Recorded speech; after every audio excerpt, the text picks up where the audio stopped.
All right, everyone. We are going to get started. I apologize for the delay. I was racing to go get my charger because I was worried my laptop was going to die and I couldn't find it. So that's the way it goes sometimes. All right. For the slides for today, I have a bit.ly there for you. So should be all good to go. Should be able to access them from there. I do have just some links and tutorials and pieces embedded within those. So you should be all set, good to go. I will drop that in the chat here for you as well if you would like it. But it's also linked on our document already that kind of has all of the March Madness pieces. Okay, so, and my camera is not selecting the one it's supposed to. There we go. That's the better one. Kind of looked like I was like in a cave or something there for a second. Sorry, everyone. All right. We are in our final round of round one. So last four tools here, and these are all tools that are focused on creativity. So maybe for you, but then also for your students. So I love these type of tools, especially for the last 9 weeks of the school year, just because I think it's the time when we've done some different things. Maybe we're wanting to refresh some of our projects and activities and have our students do some things where they can kind of shine and be creative. And these tools all lend themselves really well to that. So first up is a tool called Book Creator. Now, this is one that I absolutely love. And if you've ever been in training with me, I always talk about how amazing Book Creator is. It is a freemium. I do have access to give you a premium license, though, through the end of the school year. So I can't guarantee beyond that. But for the rest of the school year, if you want unlimited number of books for your students to make and all of the bells and whistles, send me an email. I'll sign you up. I just have to enter your email in a system and you'll have all of those features. So it's pretty fantastic. It's a really easy to use tool. Staff can use it to make ebooks for students. So you can use it as a teaching resource yourself, but your students can also use it to make projects and to showcase their understanding. And there are so many examples of how teachers have used this in different content areas. So looking some of the people we have on the call today, I have seen people use this as almost like a presentation tool for staff trainings. There's lots of foreign language teachers who have used this as well as ML teachers. And then ELA, I mean, it's creating ebooks, so it's really good for that as well. And another piece is that it's super user-friendly. So I love that there are so many accessibility features baked in to Book Creator on its own. Like I don't have to go to 10 different websites or pull in extra tools. I don't have to pull in Read and Write for Google because this already has those things built in. So I'm going to sign into my account so I can walk you through some different pieces, but within Book Creator itself, you can record audio and video on your device and add it to a page. So it could be a much more dynamic ebook. It can have that audiobook or podcast feel. You can also put pictures you've drawn, pictures you've taken, or just ones from the web. You can pull in Google Drive files if you have some content and media you've made there already. You can pull in designs from Canva, videos that you've made on Flip or Screencastify. You can integrate anything that you want. And whenever your students go and finish their book, or if they're reading someone else's, they can use immersive reader, so it can translate the content for them. It can read things aloud. They have a different like spacing options on there, just some of those nice accessibility features. And it is collaborative. So whenever your students make a book on Book Creator, they can share it with you and be working on it directly, or they can also be working with a colleague. So I have some examples here of when my students, when I was still in the classroom, I used Book Creator because it was brand new then. And I had a trial of the paid access. And I was like, I want to see how this goes with my students. And I actually still have some of their books and things on here, which is wild. But it's amazing. It's so easy for the students to go in and make books. So my students had gone in and we were doing a project on independence movements, and some of the students had picked India. So they put these pictures in. To add in media into Book Creator, it's just clicking this plus button. And when you click the plus button, you have access to all of these different buttons and features here. So images that you take where you find some from somewhere else. Camera, you can take a picture or selfie of yourself if you wanted to do that. I've seen some math teachers who have used Book Creator, and students have taken pictures of like their dry erase boards and pieces and put it on there. There's pen, there's text, and then the audio or video recording button is right there.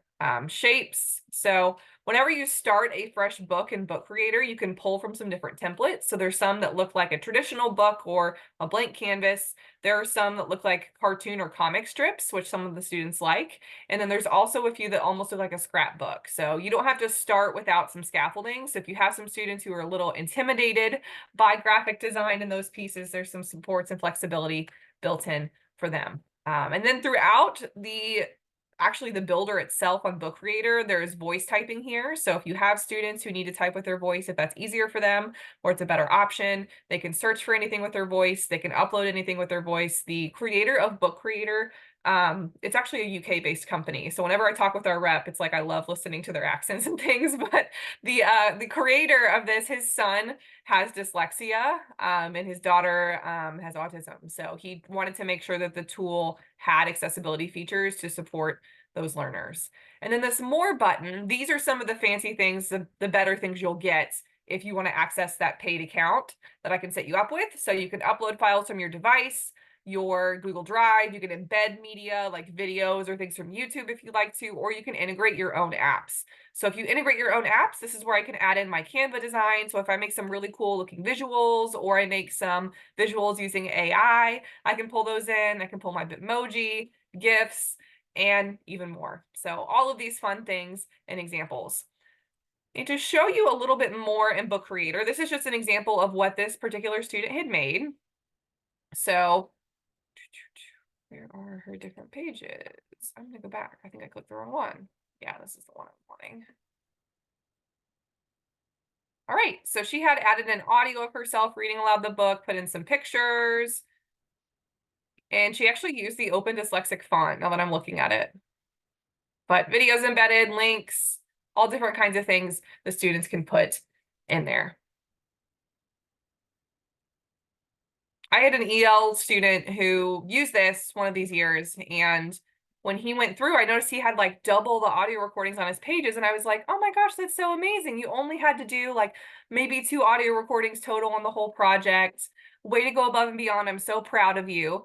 And he was like, well, I wanted to have it in English and also in Spanish so that my family would know what my book was about. I was just like, oh my gosh. So I was like, I tell this story all the time. It's one of those moments where I was like, oh, it's so dusty in here. Like, why are my eyes watery? And he was like, are you crying? And I was like, no, I'm fine. It was just one of those moments where it's like, oh, so powerful, so powerful. So that's another reason why I love this tool. But it's so much fun to use. And there are so many resources out here for you to get started and get some inspiration. So I put in my slide deck that there are lots of ways to use the tool, but in particular, I love going to the teacher dashboard on Book Creator. If you just search like teacher blog, teacher dashboard, it pops up. There are all kinds of templates here to get started, examples, the PD guide. So Kat, if you wanted to use this in a training, this is everything that you need to get started. And there's tons of ones you can filter through by different content areas. Get some inspiration from there. And I love some of these template ones because it guides students through how to use the tool. Because we know whenever we introduce a new tool, sometimes it's like part of what you're doing is teaching the kids how to add the content and stuff to it, which is its own beast. So I love this because it's kind of like guided them through it to where they can learn how to use the tool without the additional pressure or high stakes of the content for your class being on there. So all kinds of things. And there's even examples from students using this from pre-K kindergarten all the way up through like there's AP computer science teachers that are using this and have examples. So pretty much any content area, any grade level, professional development's using it too. So I love this tool. And if you get certification, they do unlock some of those paid features for you. So if you want to extend your access beyond the scope of this school year with what I can provide to you, that's a great way of doing it. So I kind of walked you through how to add in all that media and stuff already, but what's amazing is that if you wanted to assign a template to your student, you can make a class in Book Creator. You can do different class periods if you would like. I think they refer to them as libraries in Book Creator versus class. But you can assign a specific template to the student from here. So everyone would see it as soon as they click into your library, they access it from there. I did integrate Book Creator into Canvas. So technically, if you build an assignment in Canvas, you can plug in Book Creator templates and books from there, and it gives the students their own copy. It's almost like what it does with Canva and also with Google, but it's actually a few less clicks than integrating Google assignments. So it is integrated into your Canvas courses already, It's one of those buttons that like probably mysteriously popped up on your navigation menu and you're like, well, I didn't add in book creator. That was me. I got a request from a teacher, and whenever I add those in, for some of them, it does it for the entire district and I cannot take it back. So now that we're a little bit more comfortable, I know to like do all those in the summer or break so I don't shell shock people. But it's kind of been the first year and I'm like, well, I want to have it there. So yeah, I got like 3 emails that day, like, what is book creator and who put that in my course? And I was like, it's great. That was also me. I'm sorry. All right, and that connected apps are just that cool bonus feature. And another piece, if you really wanted to take your projects outside the scope of your classroom, with Book Creator, it's almost like Google cloud-based sharing tools where whenever you're finished, you can share a link with someone. But with this one, you can publish it, so it's public. So students, families, anyone in the community and the public can access that link and look at the student's book. So if you wanted to give your students a stage to say, this is an authentic audience, more than just me is going to be seeing your assignment, this is a way to do that pretty easily. And there's a lot of data and studies out there that show that giving students an authentic audience not only motivates them, but makes it a more enriching experience for them when they're doing these projects. So that is Book Creator. And if you want premium access, please send me an email and let me know. It'll take me 2 seconds to get you set up. All right.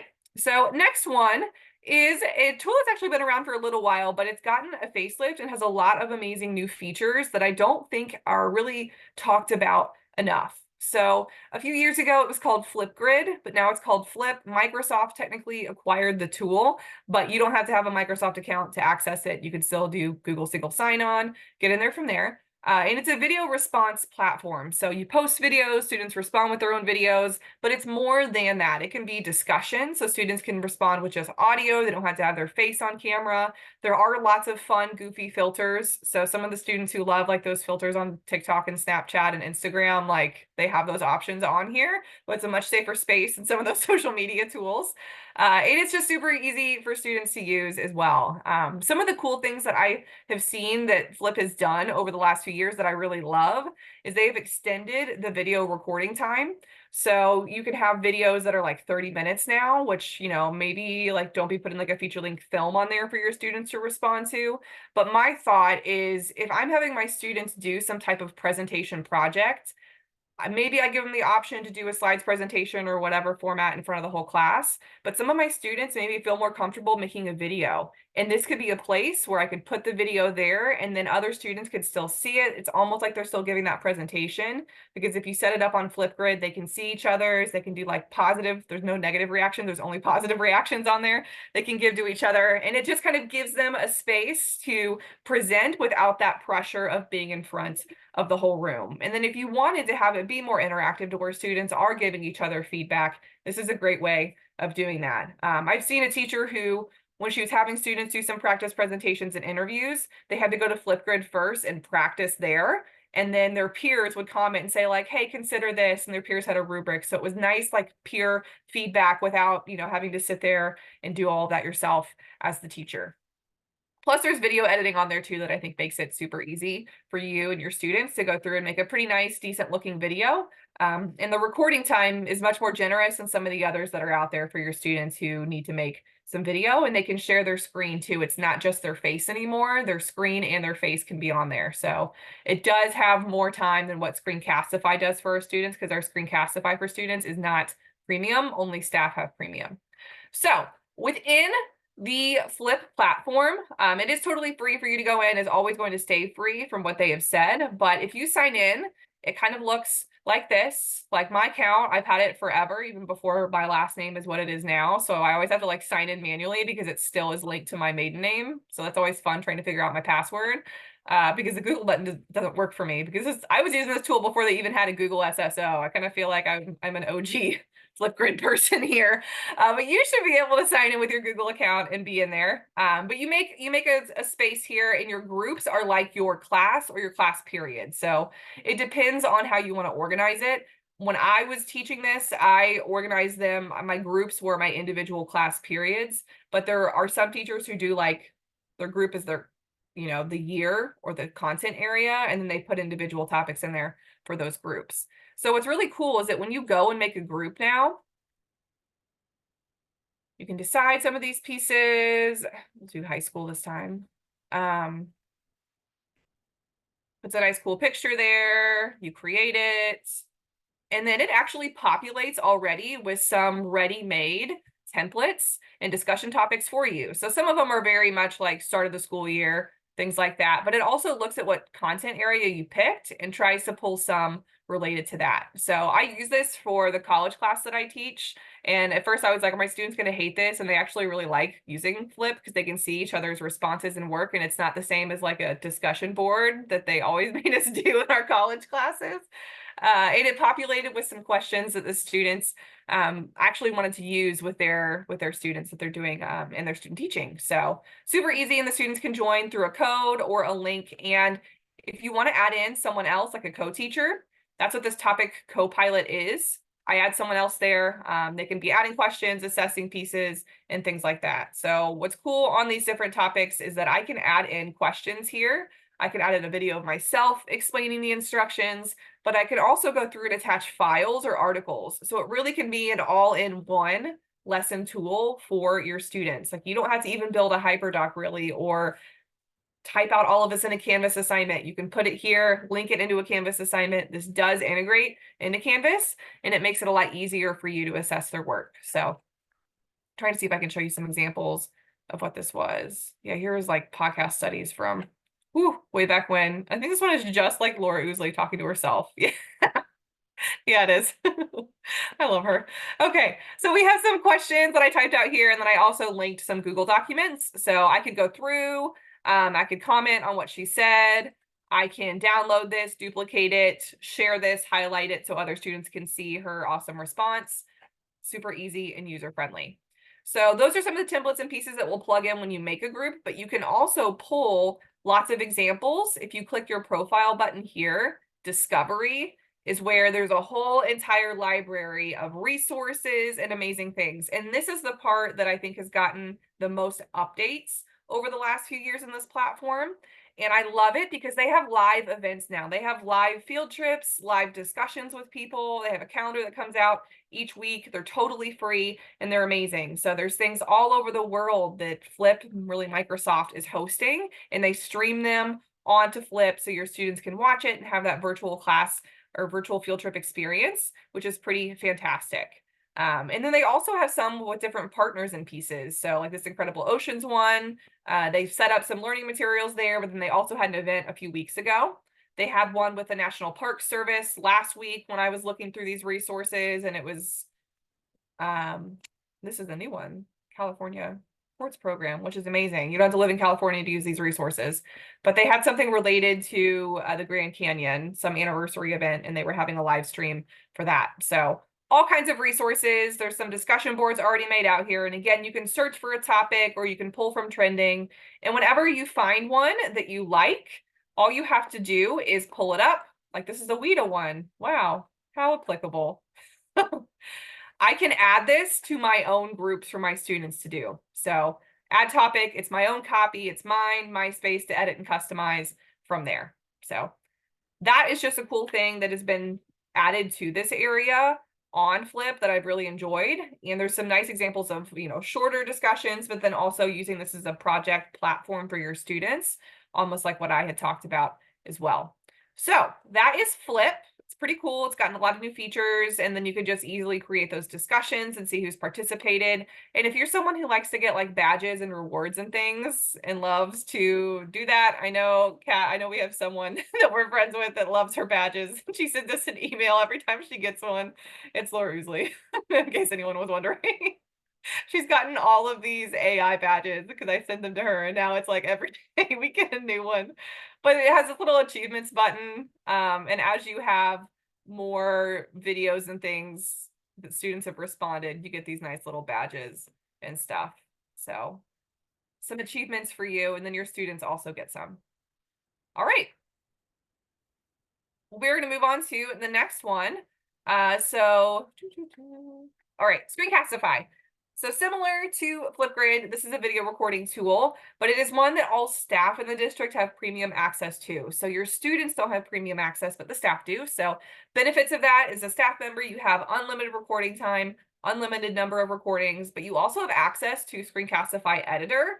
which personally, that's like my best friend. I use that tool almost every day because I make a lot of videos, but it's just so helpful for going through and editing because I mess up all of the time in my videos, or I get on some tangent, or someone like is in my office window asking me a question and I have like this goofy look on my face mid presentation. And it's just so easy to go through and edit videos within that tool. So you can record your entire screen, just your webcam, or both. And the nice thing about our paid version is that you also have access to adding in questions to your Screencastify videos. So it almost creates that Edpuzzle interactive video experience, but it's just within Screencastify. So if you were making your own instructional videos and not just pulling ones from YouTube to put an Edpuzzle, this allows you to have those features and functions all within a tool that you're probably familiar with. So if you don't see premium features on your account, please let me know. They did have an issue with our, not really just ours, but a few different education organizations about a month ago where it wasn't showing everyone premium when they should have had it. And they said they resolved it, but I did have someone last week who had the same issue. So if you have that, let me know and I can get it fixed.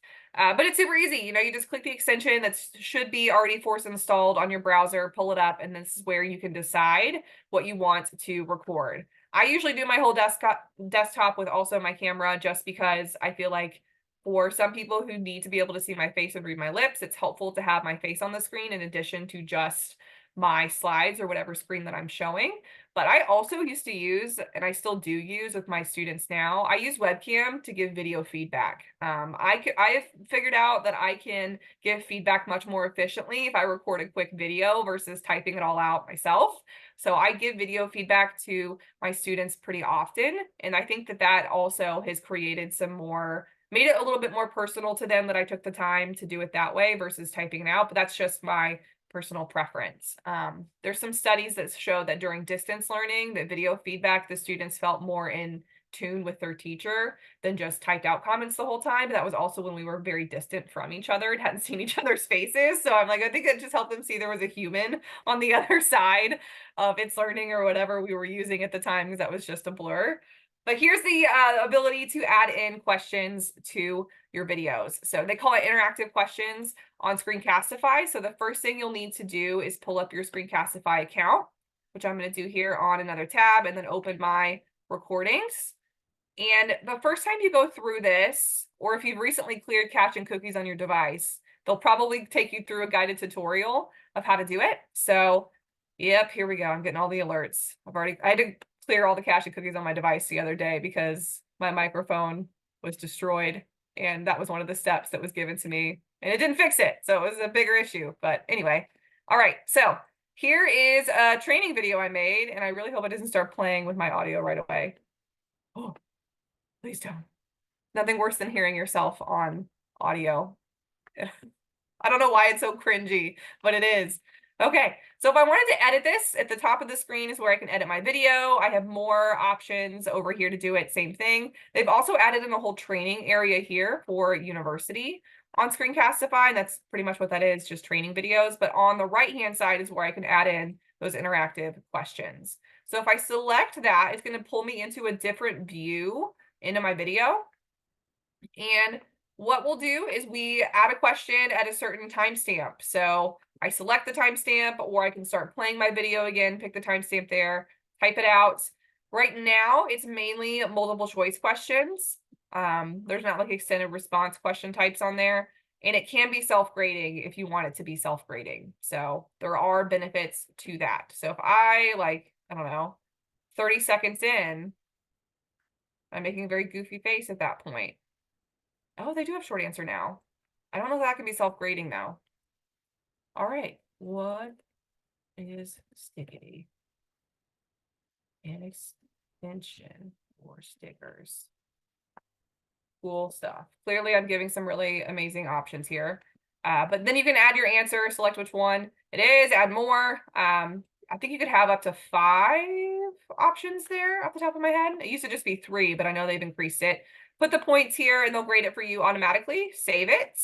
And then keep playing my video. And then I pick the other points where I want to have those questions in. So the settings button here also just allows you to have a due date on this and to highlight past due responses. So it'll show a label on that, because whenever your students go to turn in their work on this, within Screencastify is where you can see some reports and analytics. So if I was going to assign this to my students, what I would need to do is come up here to my share settings, and anyone in my domain, my email address is what it's going to track, and I'll save it.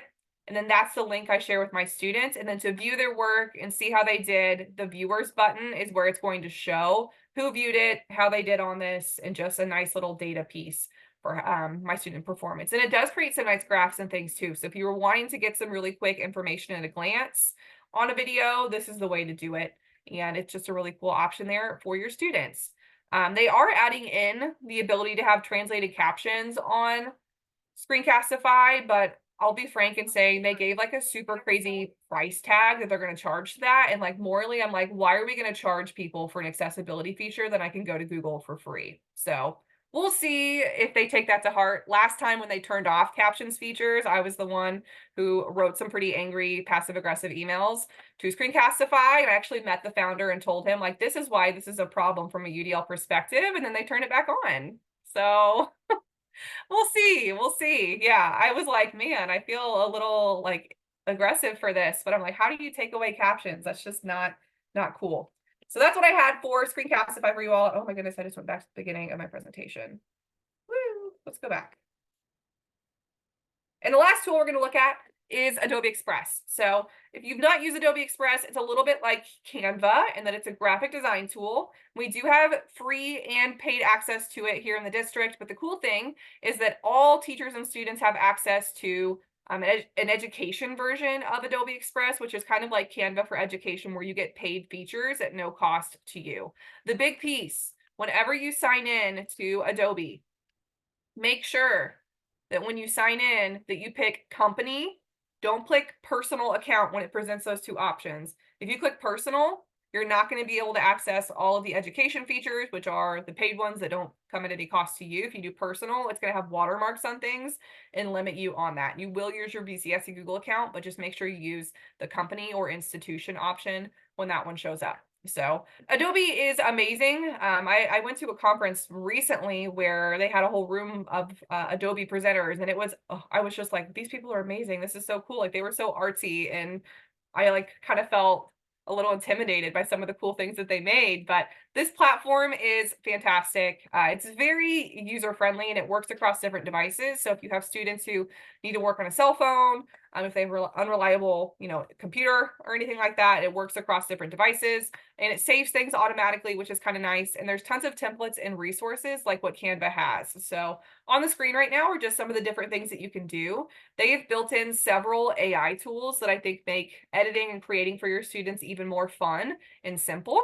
So here are the three big AI tools within Adobe Express. They're adding in another one that's going to be AI generated audio, which should be interesting. I'm not sure how I feel about that quite yet, but they modeled that at the training I was at. And I was like, this is wild, because it had the guy who was speaking in English, and then he had this AI tool pop up, and then it made it look like he was speaking in German. And I was like, this is crazy. I don't know about that, but yeah. He said it's coming soon, but then I asked him like when, and he didn't have a day. So we'll see. We'll see on that. But the text to image generator is probably the one that's the most popular within Adobe. You can type in a description and it makes a picture for you. So that's an example of a seahorse it made in the ocean that looks honestly pretty real. The generative fill is actually pretty cool too. It's almost like a video editing. So I can put in a picture or a video and say, add in this, or edit this part of it, and it does some automatic editing for me. So I had a picture of one of my dogs. For Halloween, I dressed them up like Willie Nelson and Dolly Parton because I'm that type of dog parent, and I wanted it to look like they were on like the Opry stage. So I put the picture on here and I said, add a country music stage, so that it did, so that it looked like they were on the stage. So it's just cool video editing. You just use text to do that. And then text effects basically make your letters look like art. So describe the effects you want to have on a particular word. So it's like very fancy word art. Honestly, it's how I think of text effects, of like when we used to make like the cool like 3D or like the rainbow wavy ones on Microsoft Word. This is the next level or tier of that.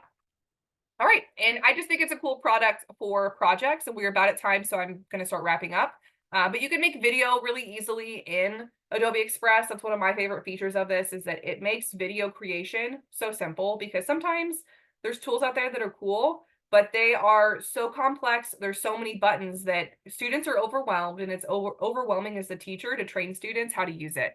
Every time students go in and make a video in Adobe, it walks them through the editing process. The editing tool is so simple. There's tons of templates here for them to get started with. It scaffolds what type of video they're making, what type of questions or prompts to think of, almost like it tells them how to create a story in their video, which I love. And they can also be working together. They can translate, it can translate text on Adobe now as well, which is pretty cool. That's brand new. That's been there for a week now, I think. So it can translate text. I don't know about uploading files, if it translates as easily there. I haven't tried that, but I'm guessing because their competition is Canva, you probably can upload something and it's going to translate it for you. You can animate your voice too. So if you just want some goofy fun here for your students, students also have access to this. So you record yourself and you pick a character, and then the character is animated and it's your voice that looks like the character is using. So fun, especially I was thinking like, oh man, if I really wanted to be goofy when my students had a sub, I could do this and just be like, I'm here still, and have this like sloth be me. But funny stuff there, and the students have access to that. The web page builder too is also one of my personal favorites. Very easy, and they always look real nice and clean and professional. And if you're wondering, where can I get some inspiration in using this tool? The last piece I'll show you is the Adobe Educator Exchange. This is the most amazing part, I think, of Adobe, aside from its templates. This is a space where all of the people who work for Adobe and then also educators share their resources and their ideas openly. There's a templates that's shared every single day that you can go in there and borrow and use. There's even some really good ones that could be great for advisory cat, that are just some nice get to know you type of things on here that could get students some experience with these tools. They're all free. You copy them, you use them, and you can share them with students very easily. I do not have this set up to where it's integrated with Canvas yet, but if it's something that we should set up, I can certainly do that. I haven't gotten any requests, but I'm also thinking like, why haven't I done that yet? So be looking for an Adobe Express to pop up probably on your toolbar within the next 48 hours. But that is the tool, and thought I would share that. It's one of my favorites. So I'm going to drop the survey here, little voting in the chat, and get you all out of here because it's that time. And I think I already have this one open. Oh, I do not. All right. Resume responses. Copy. All right, there is the link. And if you already had it pulled up, you might have to refresh your page because I just changed the setting.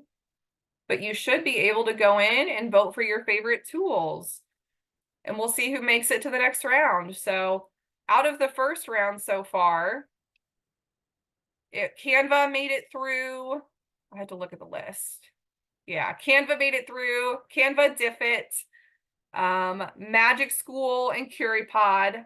And then I haven't looked to see what the other ones were, the specialty tools. It was a tie. So I was like, oh no. It was like 50-50 when I looked at it. So if you haven't watched that one, please go and vote. Because if it's still tied, then I'm gonna have to like flip a coin. Yeah, I still have to watch that one, so I'll watch it and go vote. Yes, please do.